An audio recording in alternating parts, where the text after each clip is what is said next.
all these three that I'm right here on this panel with, friends. We met because of Dragon Ball. Well, technically, Linus, I think we met because we played the Naruto games, but it was Dragon Ball. When me and you started talking, how many hours back in high school, in our early days of college, did we spend talking in depth about Dragon Ball? And it was because of those conversations that I kind of started learning more about the writing. Like, I kind of learned from Toriyama what to do writing-wise and what not to do, because like we said, Toriyama wasn't the best writer, but it taught me nonetheless a lot of things of those conversations. How many hours, Lennox, did we just completely get engulfed in playing games? Tenkaichi 3, Budokai 3, Burst Limit, like, man, so many games, and that was with a lot of our friends. 2018, Kat, I met you, I think I was cosplaying 17, and your friend was cosplaying Piccolo, you were Trunks, and we all, man, we were just talking basically at the Dragon Ball cosplay shoot at the Anime Central convention, and when we started talking, you started just dropping these hardcore Dragon Ball facts. I'm like, oh my gosh, I've never met a hardcore fan that has that much knowledge in person. Like, you gotta be on our podcast. It's been wonderful to have you,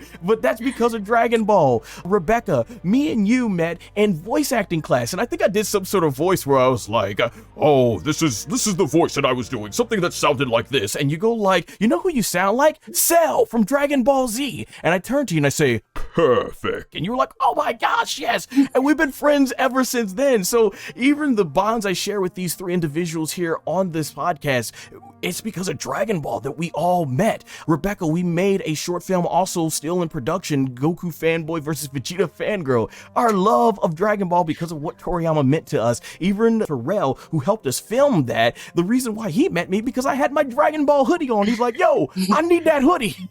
And it's just, man, everywhere I've gone, Dragon Ball's always followed me, and it just, man, my life would not be what it is creatively, professionally, or personally if it wasn't for Akira Toriyama's work. Rebecca, could you show everyone the shirt you have on? I have a good point to make about that.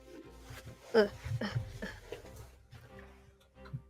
The OG Dragon Nice. Ball. Friends and OG, family. yeah. That's the theme that Toriyama put. Brings friends and families together, like it did with us here, like it did with many of the millions of people around the world. That is what it's all about. And Lennox said something about him being creative writing. I thought no matter what flaws were ever in the writing, Toriyama was very creative. He wasn't a perfect person. That's why I'm glad he didn't make Son Goku a perfect person. I think that's what made Son Goku relatable, because it's the fact that, hey, we like him because of his flaws. We like him in spite of his flaws. And